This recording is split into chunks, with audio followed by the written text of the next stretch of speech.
यो लिका पोखरी अरे कति लाख झन्डै करोडै पुग्न आँटिसकेको होला यसको बनाउनु। पानी एक थोपा बस्दैन, पैसाको दुरुपयोग, दिगो आयोजनाहरू केही छैन। सबै काम चलाउने, बजेट सकाउने मेलोमेतै। यति पैसाले बरु नालीहरू बाटो खटाइदिएको हुन्थ्यो भने रोडहरू धेरै ओह्रालोमा धेरै बस्थ्यो। यति पैसाले सबैलाई चाहिने हो, त्यो हामीलाई मात्रै चाहिने, बाइक हुने गाडी हुनेलाई मात्रै होइन।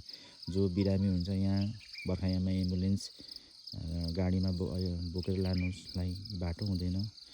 अब धनीहरूले त हेलिकप्टर चार्टर गरेर पनि लाला, उनीहरूलाई मतलब भएन। जो गरिब छौँ नि त्योहरूलाई चाहिँ हामीलाई चाहिँ त्यो 3 लाख 4 लाख 3.5 लाख हेलिकप्टरमै सक्दाखेरि चाहिँ उपचार केले गर्ने।